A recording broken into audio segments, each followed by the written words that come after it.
Between school, your friends, and social media, answers are everywhere. But where can you find the truth? Welcome to the Well StudentCast. We're asking for a friend so you don't have to. What's up? Welcome back to the Well StudentCast. It's Ka-Ayo, and I'm here with my friend, Brynn. What's up, guys? So happy to be back with you all. Brynn, okay, so I don't know about you, but like my shoulder is kind of sore. We've been playing this game recently, friends. I don't know if you've heard about it. It's kind of sweeping the nation by storm. It is. We've been playing pickleball like all the time. The name is hilarious. It is hilarious. It sounds like a joke, but it's so fun. We're so into it. Yeah, I remember when I first got invited to play pickleball, and I was like, what are we doing exactly? It's big like tennis or baby tennis and ping pong together. It was weird, but it's a lot of fun. It's so much fun. And this is going to sound so dumb, but it very quickly became something that was so good for like our souls. We didn't even know we needed it. No, we didn't. Yeah. We didn't. Yeah, we recognize that, like, I guess we didn't realize just like, I guess how lonely we were in some places and spaces. Yeah. Like, wow, like where's our community? Where's our people? Totally. And you actually mentioned your mentor, Dan, said something that was pretty cool about our pickleball expenditure. Yeah. He was talking about how like, look, like we have fun to build trust. And when we build like sports trust, like playing on a team together, that's a different type of trust because there's nobody gonna be 100% perfect all the time. And I messed up on the rules, I think, all the time. I still mess up. Or I blame the wind for my serves. And it was just regulation net. It was just cool to be on a team with friends who yeah, you mess up sometimes, but we still accept you. And over time, what they were showing me is even on my worst days or even when I mess up, that like these people still accept me for who I am. Because it's more about me than what I do or how I perform. Yeah. I mean, honest moment for me, I feel like I'm like coming off a season where I was feeling so lonely. Like I have a lot of people around me and like I interact with a lot of people. I feel like I'm a people person. And I would see my people and I knew they loved me, but I just still felt so lonely. And I don't think I was like fully grasping what was going on until suddenly it was like I knew at the end of my day, that whole like 3-week break from WSM, it was like I knew at the end of my day we were all going to be playing pickleball. It was like a group of 4 of us that were going literally all the time. All the time. We even played a pickleball tournament. Yeah, we did. But it was such a feeling of like, oh, I'm having so much fun with these people. I'm like, this is helping me in ways I was not expecting, but it was so sweet. It was a really good time. It was a good time. I think it just made us realize that like being lonely or loneliness is something that I think we all struggle with.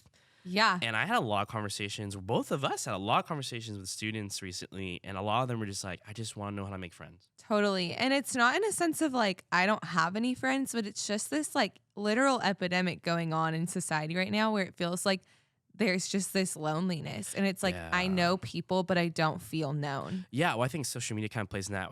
I love social media. There's a lot of people who will harp on it and say it's terrible. I'm a fan of it.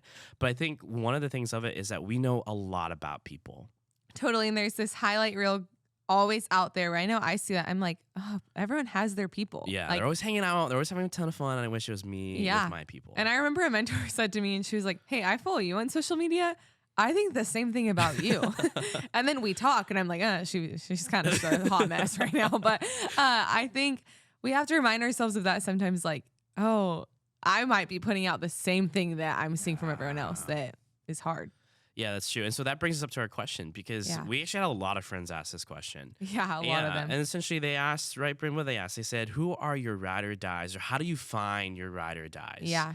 And I said, that's a great question. Are we talking about... Can you tell them what your first reaction was? What did you think ride or dies was? I'm exposing you right now. I literally was like, we're going on a roller coaster? Like, we're just going to like ride or die. Here we go. It's like, do it or don't do it. Okay, but in real talk, that is kind of what it means. Like, but in like a friendship sense, like, I exposed Ka-Ayo right now. He's like, Brynn, why do people care? Like, is roller coasters a really big thing? Like, I know I've lived here for a few years now, but like, what's happening? Yeah, it's because I never go to Disneyland. I've never been to Disneyland or California someone Adventure. take Ka-Ayo to Disneyland. Yeah, this is just... It's just at this point, probably. It's just sad at this point. But, okay. It is kind of what... I was crying. I'm dying. Okay, but ride or die is kind of what you were thinking in the sense of like, you're in this together. Okay. No one's getting off that ride. Yeah, we're stuck on that cart. You are loyal to each other Up through and the good, downs. the bad, and ugly. Okay, so this makes sense. Yeah. Okay. All right. We connected the pieces This for is you. good. I didn't help him when he said that. I just roasted him. I was like, "Fuck, Ayo, you're so dumb." Ha." That's so friendship, guys. crying. That is community. It is. But Okay. we did think it was funny. I made a joke. I was like, well, you know the drill. We always ask Merriam-Webster we for these do. terms, KO. So I looked it up when we were talking about it.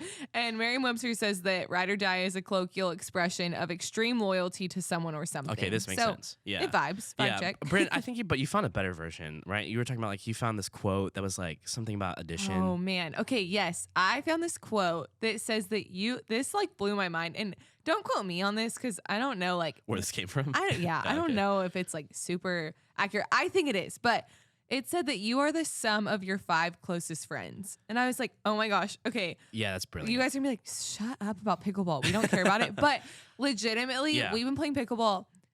Yesterday, KO and I were setting something up. And I was like, you sound like our friend right now. I'm a little creeped out. What's happening? And KO was like, I've been spending so much time with him. Yeah. But yeah. Well, yeah, that's you what become it is. like your yeah, people. we even say some of our own phrases together. We even got into a little bit of a fight of who did. started saying the phrases Yeah. because we were like, hey, that's copyrighted. I'm the one who I first was started saying wrong. that. Yeah, Brynn was, but it's okay. We still forgive her, and It's she's still part of the fine, group, it's right? fine, yeah. So yeah, it's true. And but the part that you mentioned that was really cool is you said the good and the bad. Totally, yeah. So we're talking about the good and funny stuff. Yeah, but and even in our friend group, we all do this thing now. I am so bad at we are exposing ourselves. I know in everyone's like, community. well, you don't sound like the experts to talk about this right now. But I have this issue with not being able to say what I actually think. I'll be like, this is so fun. I say this is so fun whenever I'm really annoyed. When it's not fun. And now my friends do that too. They're like, this is so fun, huh, Brynn? I'm like, oh no, I've done this to you. You poor thing. Let me take that back from you. That's not a fun way to do this. No, but it's not a good way to process No, that. Yeah, no. we also said we say I'm sorry all the time to each other all when the we time. really shouldn't. No, and so we all do that now, and we've started to try to push each other to be better. Be And like, so "You instead don't of have saying to say sorry, we sorry." say thank you for your grace while I sucked in that moment. It's a step in the right direction. Yeah, I even apologize.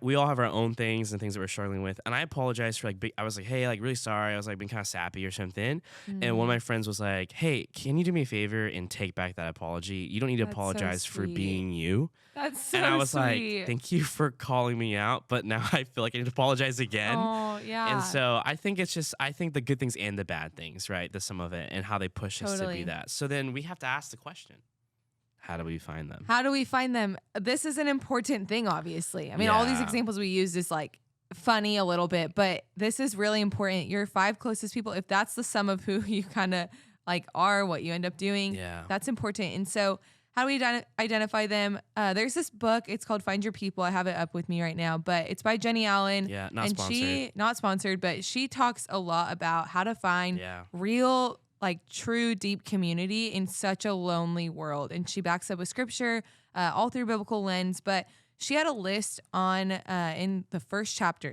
blew my mind, first chapter, where she says friendship is where we make each other better. Mm-hmm. We remind each other of God and his plans for us. We fight for each other to not be distracted by sin. We complete each other, and we need each other to live out the purposes of God. Dang. And I was like, That'll preach. that'll preach. That's so good. Yeah, so good. But yeah, Kaya, what would you say? How do you identify, where do you find those people? Yeah, I would say, Brynn, we kind of put this list together because we're Yeah. like, hey, how do we do this? This is something that even we are processing, kind of Totally. in the now. Right And, now, real time. Yeah, I think, the first one is just hey, we got to go where the people are. That sounds like Little Mermaid for me. I was just literally just going to Where say, the people are. I don't know. I don't know the rest of the Yeah, song, but you guys know what we're it's talking great. about. Yeah. So you gotta go where they are. You gotta go where they are. You can't find biblical community or just community or even the ride or dies or the people your closest friends. You can't find them just kind of all by yourself in your room. Which is hard right now because we're coming out of a season where we were supposed to very stay in our room. isolated. Yeah. And so I know there's those things on I saw an ad the other day while I was on Hulu, and it was you can do a watch party with your friends, but Yeah. all in your own places on your computer. And I was like, I don't like that. Like, we need to go enter into a relationship with people. Like, I want to go where they are to meet them. Where the people are. So Confession, the Apple released an iOS update talking about how like you can do watch parties for like the TV show. Very much similar to your ad, but like it'll be on your phone. You can FaceTime them and stuff. Yeah. And I remember texting one of our friends saying, "Hey, this would be so cool. I can do this watch party because then the girls are going to go do their own watch party, and then if you don't want to hang out, we just watch it on our phones."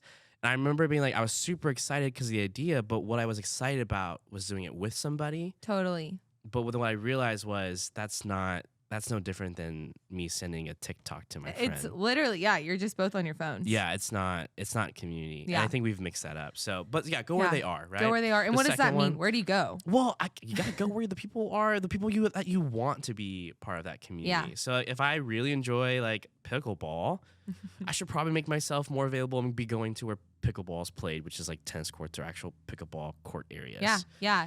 And I know this is cheesy and like you guys can be like, of course, this is what you guys just said, where I should go to find my friends, whatever. But I'm being real. Jesus juke. You want to find people who love the Lord and are in biblical community. Yeah.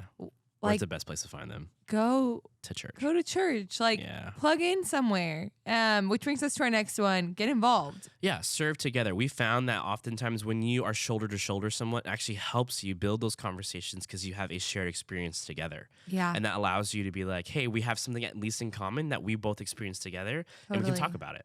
And it builds trust, and so that reaches to our third one, which is reach out. This one's actually something that I struggle with, Brynn. And so Me too. We have to have friends. I think we are grateful. Shout out to our friends who always like initiate first. Yeah. But it's because I'm personally walking through my own thing of like, am I a burden to people, that kind of stuff. So maybe that hits you. I don't preach. But the idea is that hey, you got to reach out first. You got to be like, hey, like, do you want to go get food? Or like, hey, like, I'm hungry. You're probably need to eat sometime. Let's go get something. Or like, hey, the new movie came out. I was really proud of myself. I'm a massive fan of Jurassic World. Oh, you did so good at this. Yeah, and like Chris Pratt, he's my friend, and just kidding, he doesn't know me, but I did invite him to my wedding a while ago, and he did not reply. So, and I remember being like, hey guys, like I do you like Jurassic World? Would you like to come watch it? I felt so awkward, but I did it, and they said yes, and we went and watched it. Yeah, well, and reaching out's hard, but when we're always waiting for someone to pursue us and like we will spend so long waiting for someone to show they care. And what we're telling ourselves is like, no one sees me, no one loves me, no one wants to be my friend. But the other person might be thinking the exact same thing. And so like reach out. But yeah, it's hard. I literally will like go to our friends and be like, I'm so sorry. Like, you don't have to hang out with me. Like, I know that we made plans for tonight, but like if you don't want to, like don't worry. And everyone's like, Brynn, oh my gosh, what is wrong with you? Like, shut up. But okay, next one. Yeah, next one's like have fun together, right? Yeah. Do things that are fun. Yeah.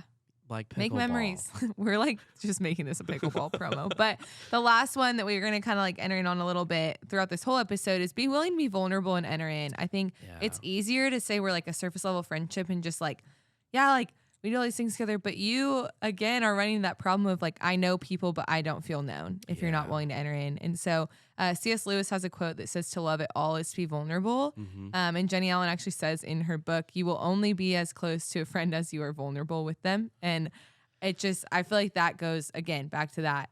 You don't feel known unless you're entering in and sharing and being vulnerable with those friends. Yeah, I think, I think that's also, it's so true because in the vulnerable places, that's like where shame can show up. And I even asked this question because Brynn, I think like we're telling our friends, we're confessing, this is something that we are even processing in the now.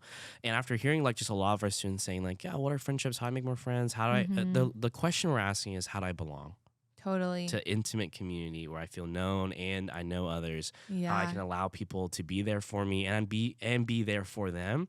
So I just put on my Instagram and I was just like, hey, like what are those like barriers that like get us in the way? Because we're all created for community. The fact that we're longing for that shows that we're hardwired to do that. Yeah. Right back in Genesis, even the Lord like God made man and was like, that's not good for him to be alone. So then he made Eve, right? Like even like all throughout creation and even throughout the whole Bible, you see that people were designed at a heart level that they're supposed to be with people. That's so good. Which is why most of our sins happen when we're trying to isolate Alone. ourselves. Yeah. And so I asked the question, I said, hey, what are those barriers that kind of get in the way of like investing in friendships or even make it difficult to start those? And literally 50 people swiped up in my DMs. Stop. 50. It's the most I've ever had. Oh my I was goodness. kind of like, what is happening? Wow. And all of them said just some kind of lines of, I'm afraid of rejection. I'm afraid that they're going to abandon me once they know me. I'm afraid of being hurt, like from past friendships. Yeah. I'm afraid of feeling like that my needs are too much. Yeah. And I was like, wow, Dang. that's a lot. That's a lot to have to process to try to get to be friends, you know? Yeah.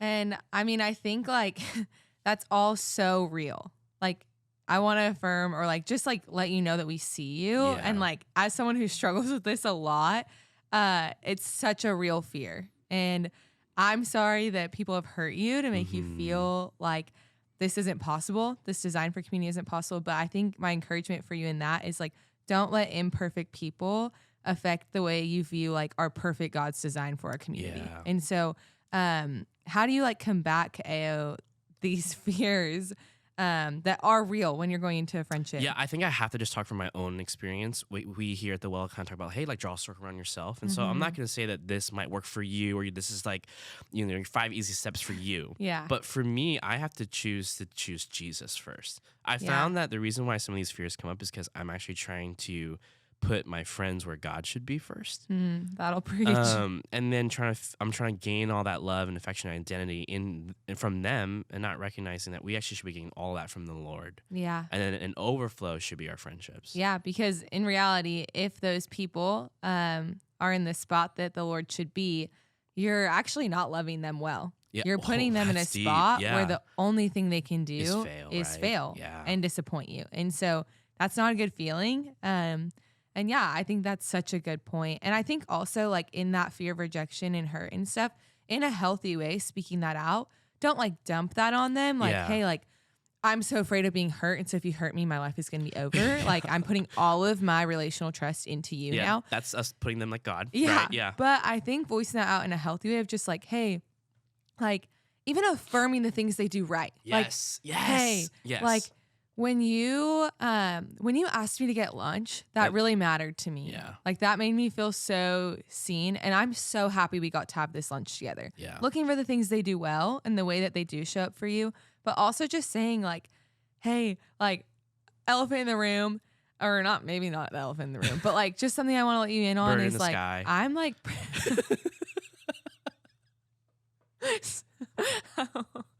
okay, that was so good. That was so good. I'm also terrified of birds. But, my bad. that was so good. Okay, I'm trying to recover, but I would say like, hey, I actually like I do kind of have a fear of like abandonment. I have a fear of being hurt. Yeah. And so I'm really trying to enter into this friendship because it matters to me. Yeah. But I'm just letting you know, like, if I ever just feel like distant or like I'm like running away from this, like you can call me on that or like whatever, but let them know that. And also let them have the chance to speak into that of like, hey, like, thanks for sharing that with me. And I want to enter this friendship too. Yeah.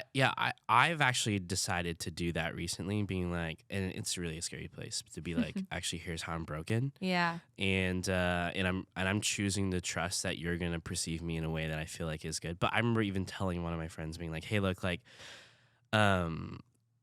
I sometimes feel like I am not worthy of being your friend, or because I don't like, because of like, I'm not the person that's like fun all the time or whatever. Yeah. Like I'm more of a burden, and allowing them to be like, hey, can I combat that lie that you're listening in your own head? Cause like, I don't know where you heard that from. Did I say that? And I'm like, no. I'm like, well, here's what I see. And I remember being like, wow, like instead of just running away, like I've experienced before, or even just being like fake, they chose to enter in with that too. But I think the premise here that you have to recognize is that both people had their like foundations in Jesus. Yeah, totally. Yeah.